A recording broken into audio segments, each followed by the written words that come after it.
எல்லாருக்கும் வணக்கங்க. இந்த பதிவில் நம்ம பார்க்கக்கூடியது சனி பகவான் வக்ரம் அடையக்கூடிய தருணத்தில் விருச்சிக ராசியில் பிறந்த நண்பர்களுக்கு இந்த பிரபஞ்சம் எந்த மாதிரியான மாற்றங்களை தரப்போகுதுன்றது பற்றி தானுங்க ஆதாரபூர்வமாக வேதகால முறையில் துல்லியமாக இந்த பதிவில் நம்ம பார்க்க போகிறோம். ஜூலை மாதம் 13ஆம் தேதி சனி பகவான் வக்ரம் அடைய போகிறாரு.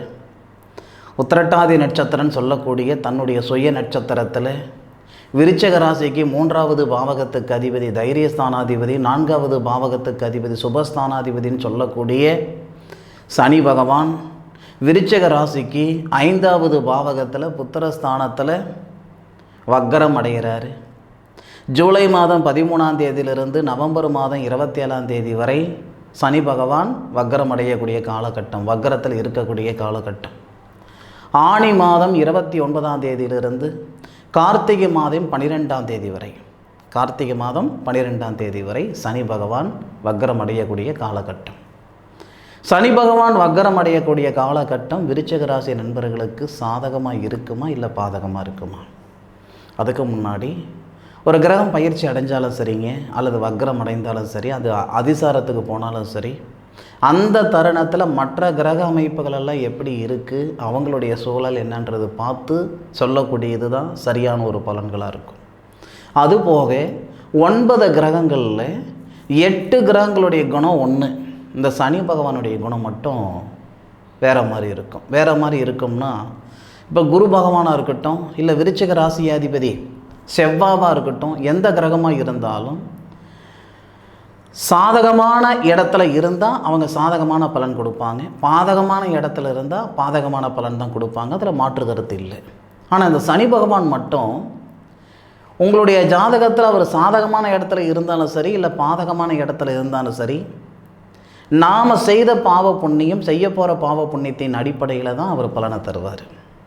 கார்த்திகை நட்சத்திரம்னு சொல்லக்கூடிய சூரியனுடைய நட்சத்திரத்தில் சனி பகவான் இருந்தால் கெட்டது பண்ணிடும், இல்லை சிம்மத்தில் சனி பகவான் இருந்தால் கெட்டது பண்ணிடும். ஏன்னா சூரியனுடைய நட்சத்திரத்தில் இருந்தாலும் சரியில்லைன்னு சொல்லுவாங்க ஜோதிடர்கள். இல்லை சூரியனுடைய வீட்டில் சனி பகவான் இருந்தாலும் சரியில்லை அப்படின்ற மாதிரி சொல்லுவாங்க. இதெல்லாம் அப்பாற்பட்ட விஷயம். சனி பகவான் பொறுத்த வரைக்கும் விதிகாரகன், தர்மகாரகன், கர்மகாரகன், அந்த மாதிரி பல பேர் இருக்குது. அப்போது சனி பகவான் பார்த்து கொடுக்க ஆரம்பித்தா எந்த கிரகத்தாலையும் கெடுக்க முடியாதுன்னு சொல்லுவாங்க. சனி பகவான் கெடுக்க ஆரம்பித்தா வேறு எந்த கிரகமும் தடுக்க முடியாதுன்னு சொல்லுவாங்க. அப்பேற்பட்ட சனி பகவானுடைய வக்ரம் விருச்சிக ராசி நண்பர்களுக்கு எப்படி இருக்கும்? சனி பகவான் வக்ரம் அடையக்கூடிய தருணத்தில் உங்களுடைய ராசிக்கு 7வது பாவகத்தையும் 11வது பாவகத்தையும் 2வது பாவகத்தையும் பார்க்குறாரு. 7வது பாத்தியம் சொல்லக்கூடிய திருமணஸ்தானம், 11வது பாத்தியம் சொல்லக்கூடிய லாபஸ்தானம், 2வது பாத்தியம் சொல்லக்கூடிய தனஸ்தானத்தை பார்க்குறாரு சனி பகவான். இந்த தருணத்தில் செவ்வாய், உங்களுடைய ராசியாதிபதி செவ்வாய் சனி பகவான் வக்ரம் அடையக்கூடிய தருணத்தில் உங்களுடைய ராசிக்கு 10வது பாவகன் சொல்லக்கூடிய தொழில் ஸ்தானத்தில் இருந்து உங்களுடைய ராசியை பார்க்குறாரு. பொதுவாக விருச்சிகம் அப்படின்னாவே செவ்வாவுக்கு சனி கெட்டவர் தான். ஆனாலும் செவ்வாவும் சனியும் ஒருத்தருக்கு ஒருத்தர் பார்த்துக்கிடுவாங்க. இந்த சூழல் எல்லாமே விருச்சிக ராசி நண்பர்களுக்கு நல்லா இருக்கும், சாதகமாக இருக்கும். இதனால் திருமணத்தில் ஏற்படக்கூடிய தடைகள் நீங்கும். விருச்சிக ராசியில் தானுங்க கேட்ட நட்சத்திரம் இருக்குது. அப்போது கேட்ட நட்சத்திரம் அப்படின்னு ஒரு நட்சத்திரத்துக்காக திருமணம் தள்ளி போனதெல்லாம் நிறைய பார்த்துருக்கோம். இல்லை விருச்சிக ராசியில் விஷாக நட்சத்திரம் 4வது பாதத்தில் நீங்கள் பிறந்தவங்களாக இருந்தாலும் சரி, இல்லை கேட்ட நட்சத்திரத்தில் நீங்கள் 4 பாதத்தில் ஏதாவது ஒரு பாதத்தில் பிறந்திருந்தாலும் சரி, இல்லை அனுச நட்சத்திரத்தில் பிறந்திருந்தாலும் சரி, திருமணத்தில் ஏற்படக்கூடிய தடைகளை சரிப்படுத்துறதுக்கு உண்டான தருணத்தை இந்த பிரபஞ்சம் சனி பகவான் வக்ரம் அடையக்கூடிய நேரத்தில் தரப்போகுது. இதில் இன்னொரு சமாச்சாரம் என்னன்னா, உங்களுடைய ராசிக்கு 9வது பாவகத்தில் சனி பகவான் வக்ரம் அடையக்கூடிய தருணங்களில் இந்த 4 மாதம் 14 நாளில் குரு பகவான் தனஸ்தானாதிபதினு சொல்லக்கூடிய குரு பகவான், தனகாரகன் சொல்லக்கூடிய குரு பகவான் அதிசாரத்துக்கு போயிட்டு உங்களுடைய ராசியை பார்ப்பார். இதனால் திருமணத்தில் இருக்கக்கூடிய தடைகள் முழுமையாக சரியாகிறதுக்கான நேரத்தை இந்த பிரபஞ்சம் தரும். அதில் மாற்று கருத்து இல்லை.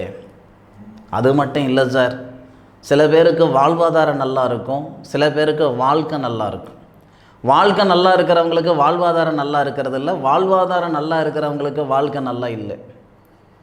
சார் வாழ்க்கைக்கும் வாழ்வாதாரத்துக்கு என்ன சார் சம்பந்தம், வித்தியாசம் அப்படின்னா தொழில், இது குடும்பம். இப்படியெல்லாம் சிரமப்படக்கூடியவங்க இருக்க தானே செய்கிறீங்க. இந்த நேரத்தில் வாழ்வாதாரம் சொல்லக்கூடிய தொழிலில் இருக்கிற சங்கடங்களும் சரியாயிடுங்க, சரிப்படுத்தி கொடுக்கக்கூடிய சூழல் ஏற்படுத்திவிடும். அதுபோக குடும்பஸ்தானம் வாழ்க்கையில் இருக்கக்கூடிய சங்கடங்களையும் போக்கக்கூடிய தருணமாக இருக்கும். அதுவும் உங்களுக்கு சரியாக சொல்லணும்னா எந்த மாதத்தில் ஆஹா ஓஹோன்னு சொல்கிற அளவுக்கு சிறப்பாக இருப்பீங்க அப்படின்னா ஆவணி மாதம். இப்போ நம்ம ஆனி மாதத்தில் தானங்க இருக்கோம். ஆவணி மாதம் அப்படின்றது கிட்டத்தட்ட நமக்கு செப்டம்பர் மாதம் வருங்க. சனி பகவான் செப்டம்பர் மாதத்தில் உங்களுடைய ராசிக்கு 5வது பாவகத்தில் குரு பகவானுடைய சாரத்துக்கு வந்திருப்பார், வர்ற ஸ்டேஜில் இருப்பார். இந்த பூரட்டாதி நட்சத்திரம்னு சொல்லக்கூடிய குபேரர் அவதரித்த சாரம், குரு பகவானுடைய சாரம், குரு பகவானுடைய வீட்டில் குரு பகவானுடைய சாரத்தில் இருக்கக்கூடிய சனி பகவான் சுபஸ்தானாதிபதி திருமணஸ்தானத்தை பார்க்குறதும் சரி, லாபஸ்தானத்தை பார்க்குறதும் சரி, தனஸ்தானத்தை பார்க்குறதும் சரி, நிறைவான பலனை தரும். இது எந்த நேரம்னா உங்களுக்கு ஜூலை மாதம் 13ஆம் தேதி சனி பகவான் வக்கரம் அடைஞ்ச உடனே நமக்கு ஆஹா ஓஹோன்னு சொல்கிற அளவுக்கு பலன் வந்துடாதுங்க. ஜூலை மாதம் முழுவதும் போயிட்டு ஆகஸ்ட் மாதம் ஒரு 17 தேதிக்கு மேற்கொண்டு தான் உங்களுக்கு வித்தியாசமே தெரியும். அதுக்கு முன்னுக்கெல்லாம் வித்தியாசம்லாம் பெரிய லெவலில் தெரிஞ்சிடாது. யார் என்ன வேணாலும் சொல்லட்டும். இன்றைக்கி ஊடகம் சொல்லக்கூடிய சோசியல் மீடியாவில் பல பேர் பலவிதமான கருத்துக்களை சொல்கிறாங்க. ஆதாரம் இருக்கா இல்லையான்னு தெரியாமல் அவங்க பாட்டில் அவங்களுடைய கருத்துக்களை சொல்கிறாங்க. இது நடக்குமா நடக்குமா, நாம் தான் எதை சாப்பிட்டா நம்ம பித்தம் தெரியுன்ற அளவுக்கு நம்ம இருக்கிறோமே, ஏதாவது ஒரு 4 வார்த்தை நல்ல விதமாக யாராவது சொல்லிட மாட்டாங்களான்ற ஆதங்கத்தில் இருக்கிறோமே. அதனால் அதெல்லாம் நம்ம பார்க்குற மாதிரி சூழல் ஏற்படும். ஐயா ஒன்று சொல்கிறேனுங்க, யார் என்ன சொன்னாலும் சொல்லக்கூடிய விஷயத்துக்கு ஆதாரம் இருக்கணுங்க. நான் உங்களுக்கு ஆவணி மாதம் ஒரு டேட்டு கொடுக்குறேனுங்க. ஆவணி மாதம் அப்படின்னா இந்த சனி பகவான் உத்திரட்டாதி நட்சத்திரம்னு சொல்லக்கூடிய தன்னுடைய சுய நட்சத்திரத்தில் இருந்து புரட்டாதி நட்சத்திரத்துக்கு வரக்கூடிய நேரம். அந்த நேரத்தில் தொழில் ஸ்தானாதிபதினு சொல்லக்கூடிய சூரியன் உங்களுடைய ராசிக்கு 10வது பாவகம் தன்னுடைய சுய வீட்டில் வருவார். அப்போ அந்த சூரிய பகவானுடைய பார்வை விருச்சிக ராசிக்கு 4வது பாவகம்னு சொல்லக்கூடிய சுபஸ்தானத்தை பார்ப்பார். அந்த சுபஸ்தானத்தில் குருவுடைய பார்வையும் படுது. இது எல்லாமே நம்ம கணக்கு பண்ணி தான் உங்களுக்கு இந்த வார்த்தை சொல்கிறேனுங்க. இது எல்லாமே ஆராய்ச்சி தான் இந்த பலனை உங்களுக்கு நான் கொடுக்குறேன். அப்போ நமக்கு அந்த ஆகஸ்ட் மாதம் ஒரு 16, 17 தேதியிலெல்லாம் மனசார நீங்கள் உணருவீங்க, நம்ம பிரச்சனைகள் சரியாகிறதுக்கான ஒரு பாதை நமக்கு கிடைச்சிருச்சு, நம்ம ஒரு நல்ல நிலைமைக்கு வரப்போகிறோம் அப்படின்றது நம்ம கண்ணுக்கு தெரியுது.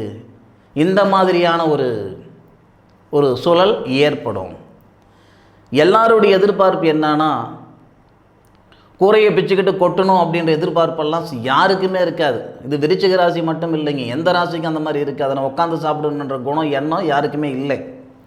உழைக்கிறதுக்கு நான் ரெடியாக இருக்கிறேனுங்க, என் உழைப்புக்கு தகுந்த உயர்வு வந்தால் போதும், என் படித்த படிப்புக்கு உண்டான வேலை வாய்ப்பு வந்தால் போதும், என்னுடைய திறமைக்கு தகுந்த மாதிரி ஒரு உத்தியோகம் வந்தால் போதும். இதுதானே இந்த பிரபஞ்சத்துக்கிட்ட நம்ம கேட்குறதே என்ன அப்படின்னா, எனக்கான சூழல், என் ஜாதகத்துக்குண்டான ஒரு பிரார்த்தம் மட்டும் எனக்கு வந்தால் போதும் இல்லையா? அப்போது சந்தர்ப்பம் அப்படின்றது இந்த பிரபஞ்சம்தான் உருவாக்கி கொடுக்குதுங்க. நான் உங்கள் கண்ணில் படுறதோ இல்லை நீங்கள் என் வீடியோவை பார்க்குறதோ எல்லா விஷயமும் இந்த பிரபஞ்சம் ஏற்படுத்திய ஒரு சந்தர்ப்பம்தான். இந்த நேரத்தில் இந்த சனி பகவான் வக்ரம் அடையக்கூடிய தருணத்தில், அதுவும் ஆகஸ்ட் மாதம் 16 தேதிக்கு மேலே பலவிதமான மன அழுத்தம் சரியாகும். ஏன்னா நம்ம மனசால் எல்லாருக்கும் ஒரே மாதிரியான எதிர்பார்ப்பு இருக்கிறதில்ல பாருங்கள்.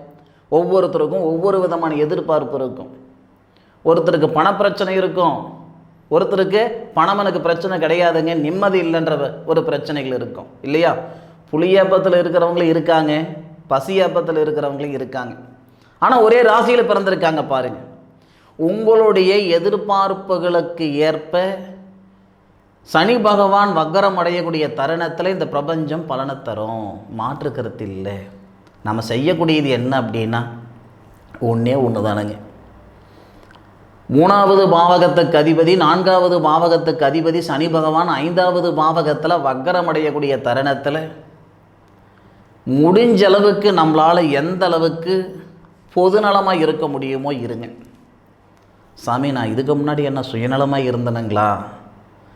ஏங்க, ஒரு நேரம் இல்லைனாலும் ஒரு நேரம் சுயநலமாக இருக்க தானே செய்வோம். தெரிஞ்சோ தெரியாமலேயே ஏதாவது ஒரு தப்பு நம்ம பண்ணியிருந்திருப்போம் இல்லை? இந்த தருணத்தில் நம்மளை நம்ம சரிப்படுத்திக்கிறதுக்குண்டான நேரம் நினச்சிக்கோங்க. தைரியஸ்தானாதிபதின்னு சொல்லக்கூடிய சனி பகவான், சுபஸ்தானாதிபதின்னு சொல்லக்கூடிய சனி பகவான் குரு பகவானுடைய ஆதிக்கத்தில் வக்கரமடைந்து உங்களுடைய ராசிக்கு 2வது பாவகத்தை பார்க்கக்கூடிய தருணம். குரு பகவான் சனி பகவானுக்கு வீடு கொடுத்தவர் குரு பகவான், அவர் உங்களுடைய ராசிக்கு 2வது பாவகத்தை பார்க்குறாரு. அதே மாதிரி உங்களுடைய ராசிநாதன் ஆனி மாதம் கடைசி 29ஆம் தேதி அவரும் உங்களுடைய ராசிக்கு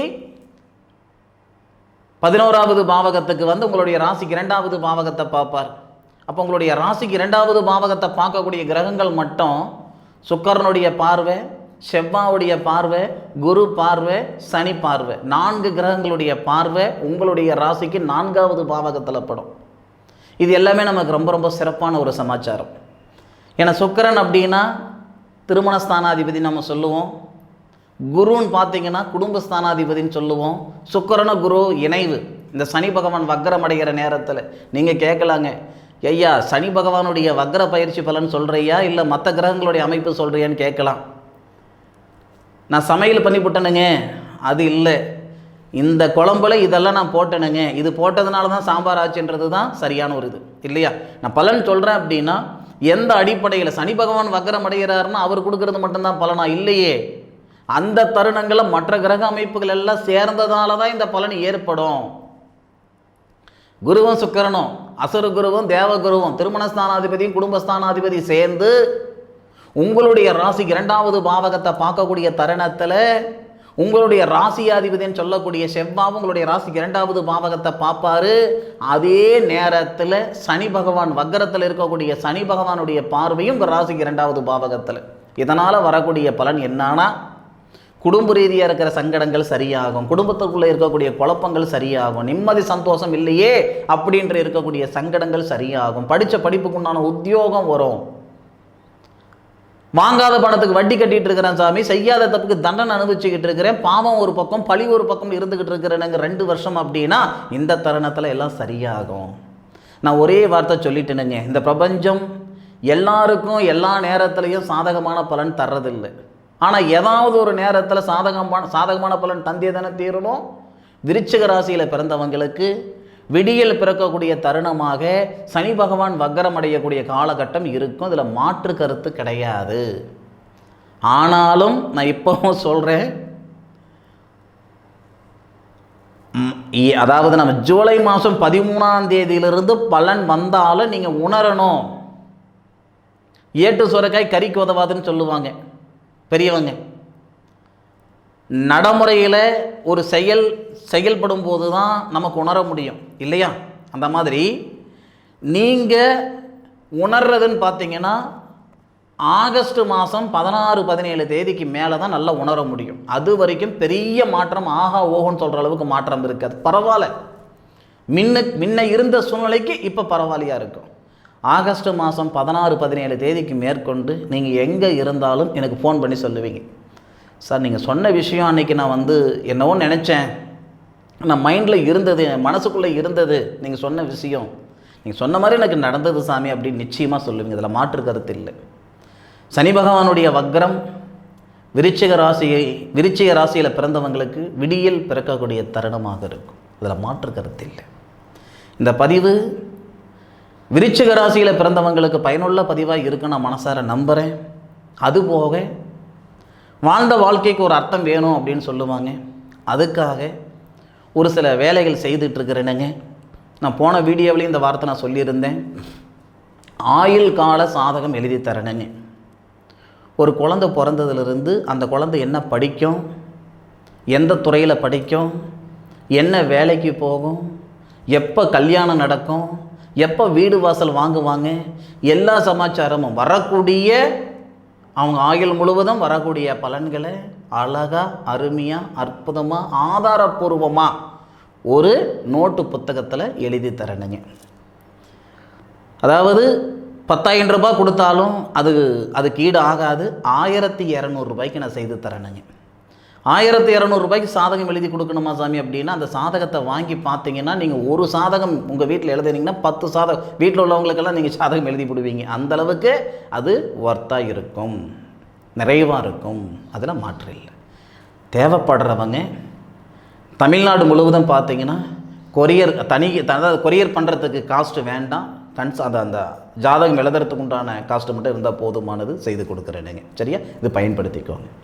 மீண்டும் அடுத்த ஒரு அற்புதமான தருணத்தில் உங்கள் அனைவரையும் சந்திக்கும் வரை உங்களிடமிருந்து விடைபெறுவது உங்கள் வீட்டு ஜோதிட நண்பனான மா காளிதாஸ் மணிகண்டன். திருச்சிற்றம்பலம். வாழ்க வையகம், வாழ்க வளமுடன்.